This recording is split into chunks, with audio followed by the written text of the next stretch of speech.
Hello, and welcome back to the Cooper Villa channel. I'm Scott Cooper, and I'm here with Noah Fisher and Tommy Lazaridis to discuss Middlesbrough versus Aston Villa from the third round of the FA Cup back on Saturday. Yes, we've done it. We've broken the curse. We are in the fourth round. We've got Chelsea away, and there's a lot to talk about. We got the transfer window amongst us, and we'll be talking about that and much more after this.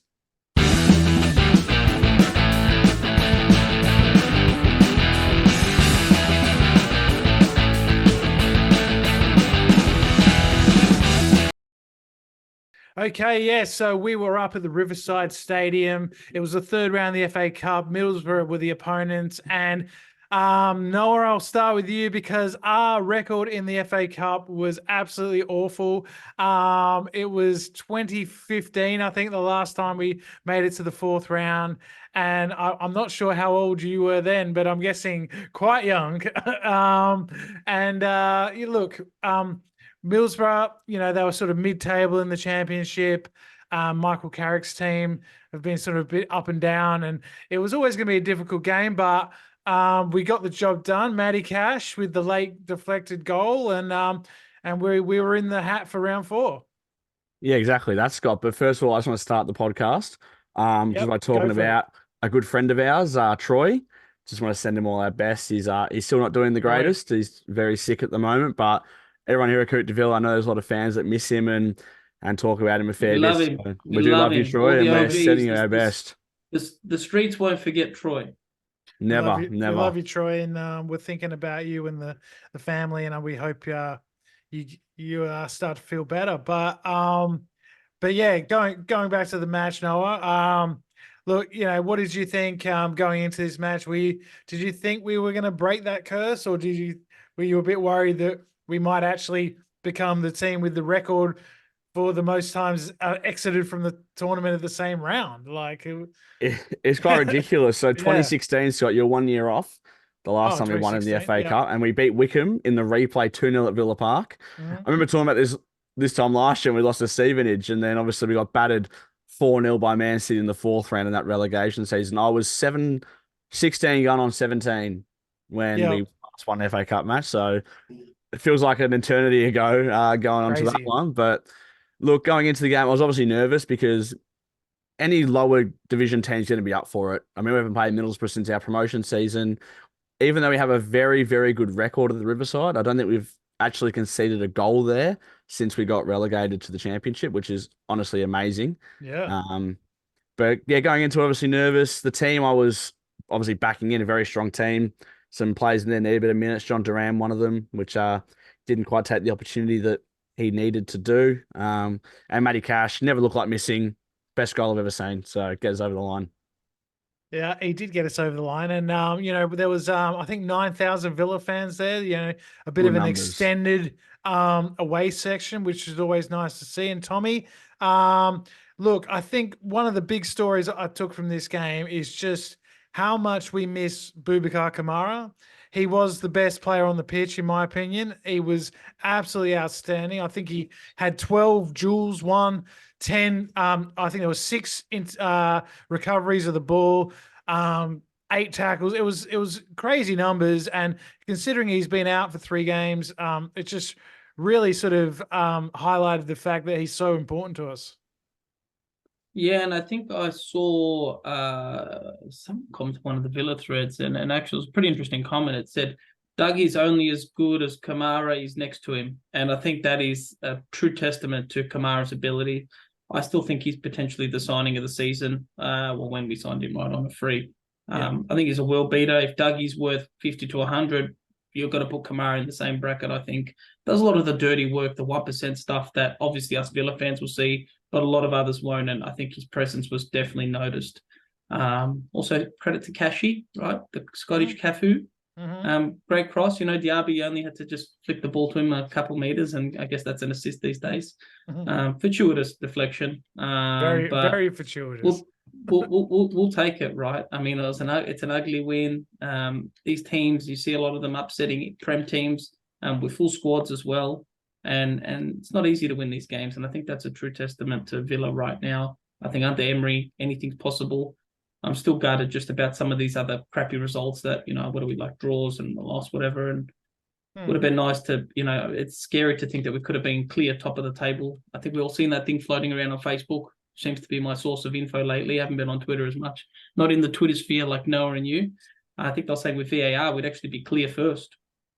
We would if there was no VAR. That's right. But No VAR, look, there was a few things in this game, Noah, that we hadn't had for a while. One, a clean sheet, which was great.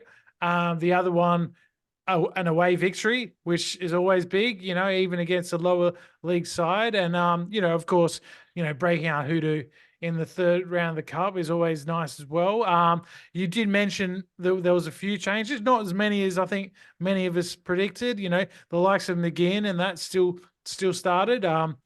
But, we had John Duran in there, Douglas Luiz, Ollie Watkins, Diaby were all given a rest. And Duran had a couple of shots, long-range efforts in the first half. That was the only real action of the first half. I think it was quite a boring first half from a sort of neutrals point of view. There wasn't really that much goal mouth action from either side. I thought we defended really quite well and we dominated the game. We didn't really create a great deal until that sort of last half an hour of the match. Yeah, 100%. Tommy, you gave a shout out to the Scottish Cafu. I think you meant the Polish Cafu before, by the way. Alan Hutton hasn't quite I love Alan Hutton. I do. So do I. So do I. But onto what you were saying, Scott. Yeah, we kind of flapped about in the first half. It was, as you said, so boring. A 4:30 a.m. kickoff here, and I was struggling to not fall asleep and falling asleep at times as well. I'm not going to lie. It was a very boring first half. But look, we needed that chance. Obviously, they were going to sit deep. They would have loved to replay Middlesbrough. They would have absolutely loved to get a replay back to Villa Park. And well, I don't know if they would have because of the fact that they've got this League Cup semi-final and they've got a lot of games. I mean, I know, but when you look at the circumstances, they're 10 minutes away at the time. Look how far back they were sitting.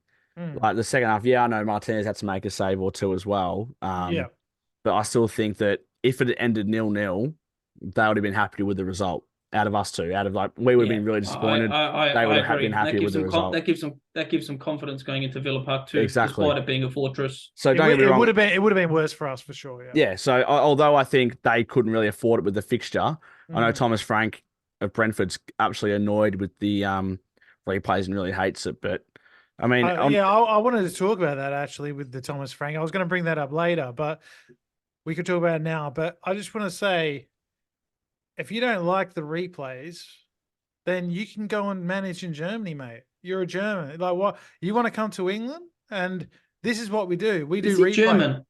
Yeah, it was Danish.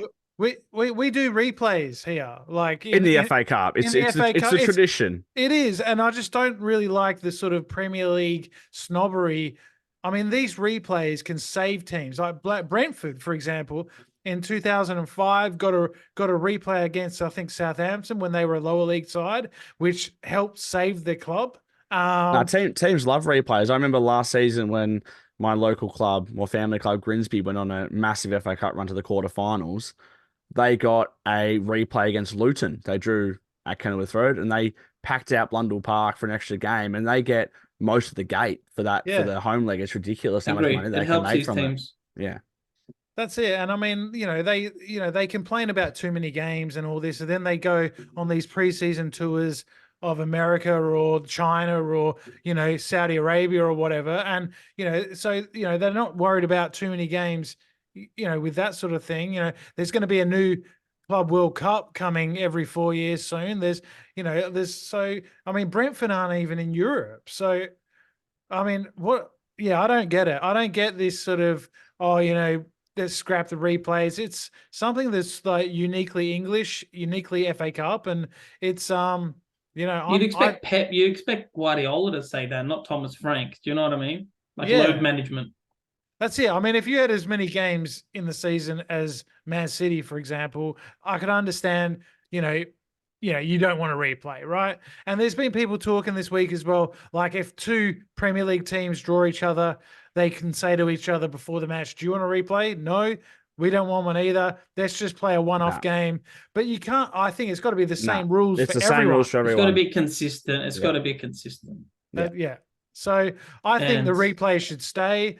And, it's just one of those things. Like, if you don't want to replay, try and win the game in the 90 minutes. Exactly that, Scott. I completely agree. I think where- the year without replays, I think, was the COVID season 2020, 2021 with no FA Cup replays. And it was so different. It was like a Carabao Cup. I think the FA Cup's special in that regard. And obviously, I've never seen Villa win the FA Cup, but everyone talks about the magic of the FA Cup and what it's like to win the FA Cup. And I think keep the tradition how it is. It's a very old competition, and let's keep going further and let's win it. That's it. Also, That's it. I called Brentford to go down, didn't I, start of the season? I actually don't Look, remember. and they've lost 5 or 6 in a row. They do And have. I They think do. Tony's gone.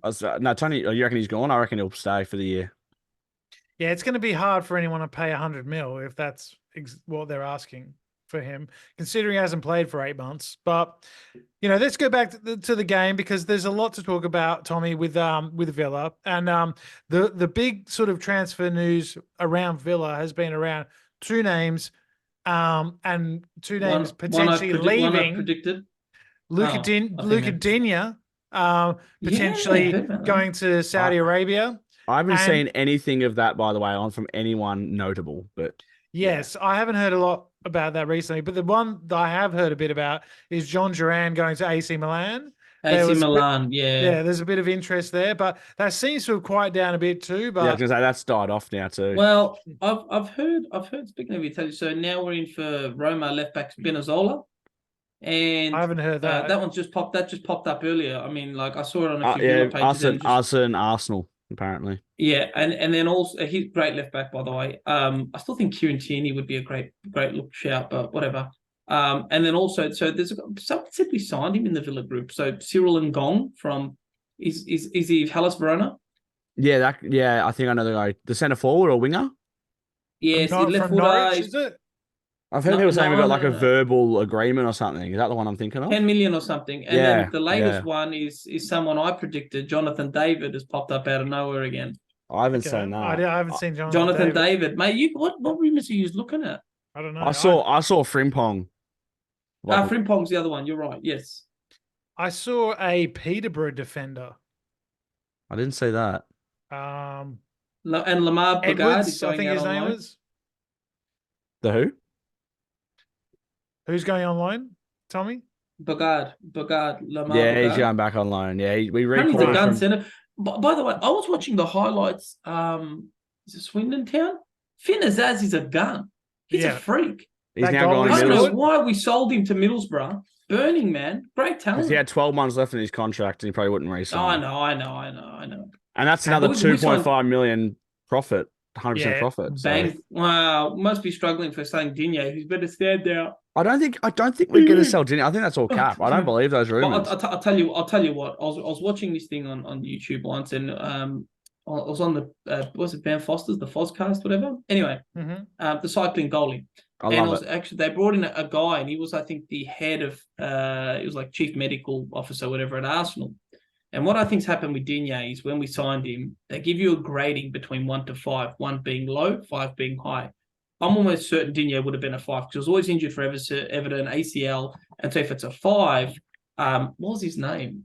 I think I know the one you're talking about. Yeah, then they're talking about the Invincibles. They go, look, keep him for 2 years, and then they got offered like 25 million for him at the time. This guy from Invincibles. Overmars, yes, that's the one. Yeah, and then they're saying then he's gone and done his ACL. I think it was like within 6 months after leaving. So I think that's what happened with us. I think they've said keep Digne. He's not young. He's great. I think also he's at prime selling value right now. And Moreno's up his ass. And I do still think Moreno is the better left back of the two. So Digne's having a good season.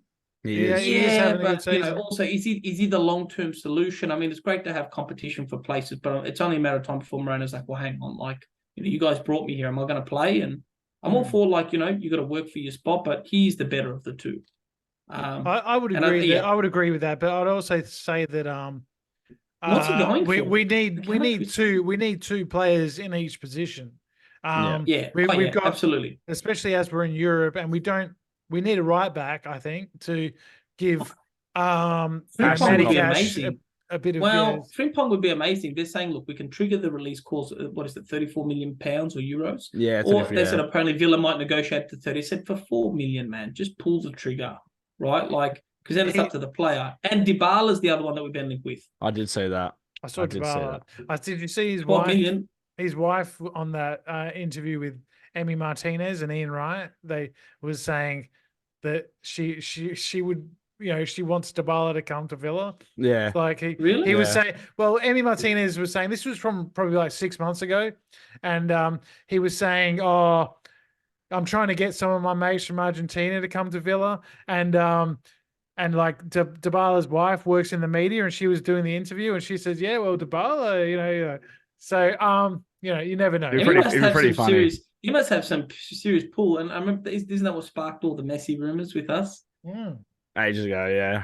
Yeah, that wasn't going to happen though. No. We need to, I think, get a couple of players. I think a right back and maybe a striker or a creative sort of number 10 backup center. But I've heard we're not going to do much. We're not going to do much in this window. That's David, bullshit. is it Orstan? Emery said that. He's a very good journalist quite notable. Said we're also not going to get like bit part players. We're going to get people that are better than what we've got. That's apparently that's what you want, mate. I'd rather two big. Well, I think someone said if we sign Frimpong and that's all, that's a great January window for us. Yeah, I agree. I still think a forward will come. I think Duran will go. Look, he's great. They said he's got a high ceiling, but he's also just very erratic. Like he's got a great shot, but just I think his decision making is quite poor. Yeah, he's quite raw, and there was rumors that Emery wasn't happy with his training or his attitude or something. And I saw that his attitude, and that sort of makes sense with the, a couple of months ago he wasn't even in the squad for a few games, and then he was back he was injured or something. Yeah, it was a bit weird. So maybe there is something there, but party life, mate. Yeah, the rumor is that Duran was upset that he was being brought off in the Europa Conference games. He was being subbed. He wants to play all 90 minutes. Yeah, so I don't know. I don't know, like, if that's true or not, or how much of it is true. But I wouldn't want to lose him. I think he's got potential. I think he's got a pretty high ceiling, and he's certainly a cocky kind of player, which can be a good thing for a striker. So I love it. I'm thinking, do we use him as maybe a make weight for someone else to come in? Like if it's a Jonathan David, you got if Duran's going that way with some cash, I could live with that too. Yeah. Maybe Ivan Toney. Do we bring it? If we can get him down to like 40 mil plus a Duran realistically. I don't think we're going to get Toney. Neither do I. But a dream. Isn't he a Blues fan or something as well? I think so. Toney. What? Well, didn't he like give it to the whole 10 once? Like, or am I thinking of someone else? I don't know. I think Ivan Toney's a Blues fan. No, maybe he's been making money on Blues to lose every game, but that's about it.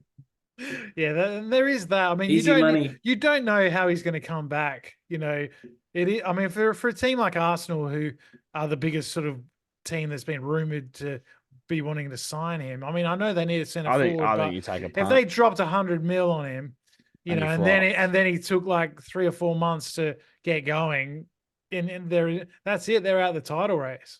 Yeah, but I don't think he'll flop. I think he'll be all right. Yeah, I think he's a great player, but I don't think we'll get him. What is better than a new signing or someone going out? A recontracting, and I think we all know who I'm referring to. Leon Bailey. Callum Chambers. No, Leon Bailey. Definitely Leon Bailey. Actually, I think Chambers linked with an exit, if I'm correct. There was rumours of that, to be honest, and I don't blame him. Yeah, we've got to keep him. You think? I think Bailey's definitely earned it, but then they talk, there's players who go backwards when they sign. I said, and then someone else said, not recently at Villa. Everyone who seems to sign a new contract is getting better. Ollie. Yep. A few others. Consa. Yeah. Well, no, I mean, I'm really happy about Bailey. He's having a wonderful season, and what can you really say? He's got more goal contributions per minute than Erling Haaland. We've got 2 in the top 15. Him and Ollie. There's more contributions in the top 15 of all of Europe right now. Yep. No other team has that. Say no more. That's it. And if we could get him, those two and Diaby all firing at the same time, with a bit Lethal. of Jacob Ramsey, who I thought actually. Let's talk about Jacob Ramsey because I thought he was a major plus in this So do game. I. I So saw a do lot of I. people Agreed. actually slagging him off a bit in this game, but I actually thought it was one of his best games since he came back from injury, and he looked lively. I think Kamara helps him because I think so. I think big time. he Just gets meters gained. I love his meters gained. He's always willing yeah. to go forward, take someone on, take three on, go do it, right? Like I like he's fearless. And when Kamara's there, I think he feels a bit more confident to just make those runs forward and leave maybe a couple of players behind him because Kamara's there to sweep in and he can sort of fill that space. So I was really happy with him. Who else played quite well? I thought Konsa had a great game. Longley had a pretty good game. Sometimes, especially against Burnley, he sort of makes my heart flutter a bit because I know he's not very quick, and we play this high line, and sometimes he gets one-on-one, and you think, oh God, he looks like a walking disaster at times. But Yeah, I felt in this game, he was a lot more sort of calm and composed.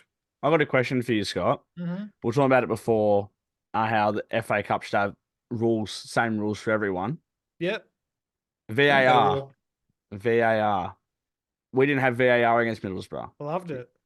You loved it. I But loved it. if there was a replay at Villa Park, There would be. There would be VAR. Yeah, I think it should be actually just no VAR in the whole FA Cup. I think so as well. But that's all I I want think to that ask you would about. be kind of interesting. Inside. I think Because that's the I problem. watched Then it becomes. Sorry, go on. So I watched the Sunderland Newcastle game, local derby, and it was just like a bit old school. There was challenges flying in. People knew there was no VAR, and they could go a little bit harder. And I mean, Is that where the ball bounced on the line as well with the keeper? I don't remember that one. I don't know. Maybe. But it was old fashioned football, and I loved it. And there was one where the ball hit the guy's hand in the box, and the ref just went no, and it was just everyone just played on. It was like they called a dive as well. Yes, so there was another game. It wasn't like we're watching replays for 5 minutes. People are going, "Oh, VAR is rubbish," on social media and that, and look at this, and how can they watch that 4 of them in Stockley Park and come up with that decision? It was just like. It was just like, okay, yeah, that's fair enough. Yeah. Move on. No, and you're not shifting blame, right? It's all on the ref. And that's how it should be. And I think that it was great. There wasn't many shockers over the whole weekend. No, there wasn't. I guess if there was, people would be saying, we need VAR. But I mean, I'm still a fan of VAR. I just think it needs to be used better. But I think for something like the FA Cup, why not just say no VAR for the FA Cup? But it was a big challenge for us, Scott, with no VAR, for example, with our high line. That's what I thought about because you're talking about it. And I thought our high line was done extremely well again. No if, buts, or maybes. We're very good at it now. And I'm just so impressed with how Emery's gone about things at Aston Villa. And no matter who we play, no matter where we're playing, we play the same way. Look, I know we don't have the ability to break teams like low blocks down. At the moment, like when teams just park the bus against us, but that's something we'll improve on. Yeah. It proved again against Middlesbrough. It took a deflection, let's be honest, to score the winner. But yeah, we created some chances in that second half. 100%. John McGinn had a good shot with his left foot off another Austin McPhee special set piece routine. And then he bent it into the top corner, and it was a great save from the keeper.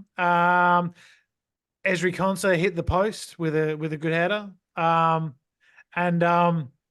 Look, it wasn't a vintage performance by any means, and shit happens. Yeah, but we got through. It's a cup. No one cares. There's no goal difference in the cup. It means just whoever wins goes through. And look,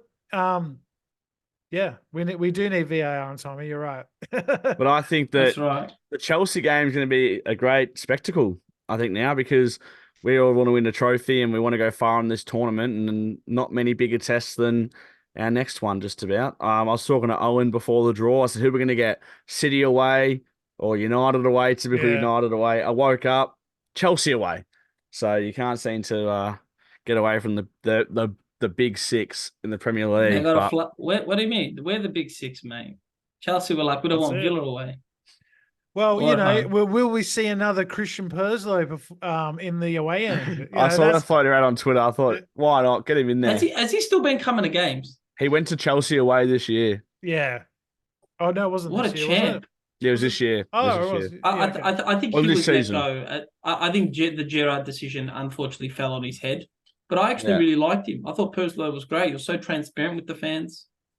Yeah. Look, yeah, he had our best interests there, and yeah, he was pretty good. He did his job, I think. But I just want to know, how the hell did he get on a ticket in the away end when they're so limited as it is? Look, I think he knows a few people. he must. Yeah, he must know who to call. Like, but I'm sure he does. Probably knows the fucking security. Just let him in through the back gate. Look, possibly. Hey, So speaking look, of which, Gerrard, I think Gerrard's on his way out of El Edifac, whatever it's called. yes, it looks like he's going to get sacked. Jordan Henderson's left him Wants to after leave. 6 months, and Yeah, I think it'd be great for him to go to Sunderland. See, that's the problem with the Prem now and all this money and that floating around. Someone like Henderson should be going back to your boyhood club. Yeah, they're not in the Prem, but you're also past your expiry date. You know what I mean?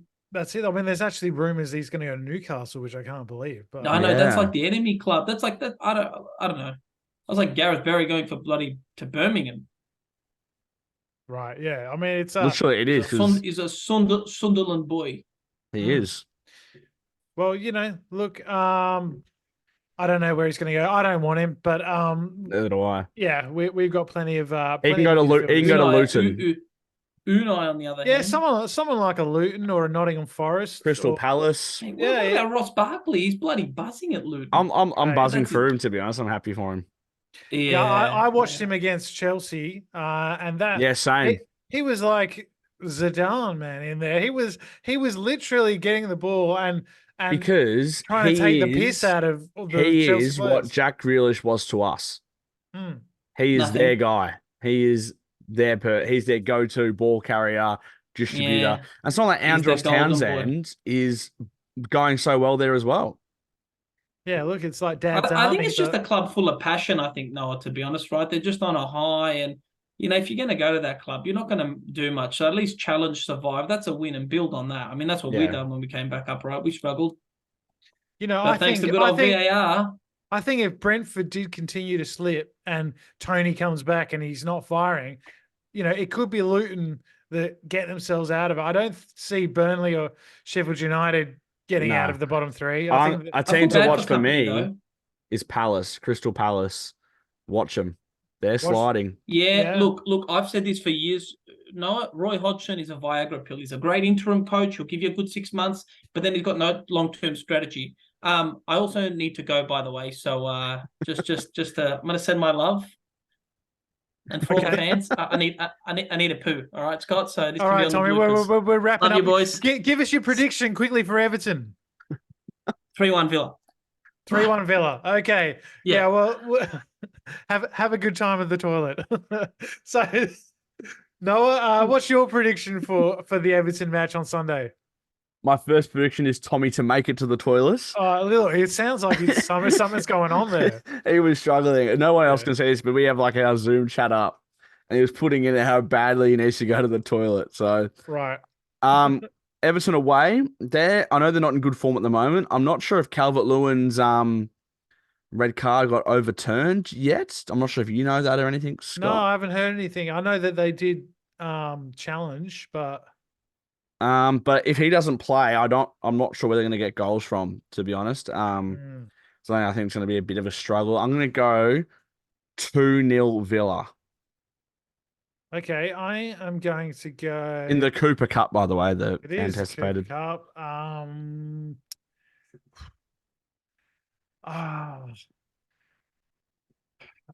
going to go 2-1 Villa. I was going to go 2-1, but you and I always get it, Yeah.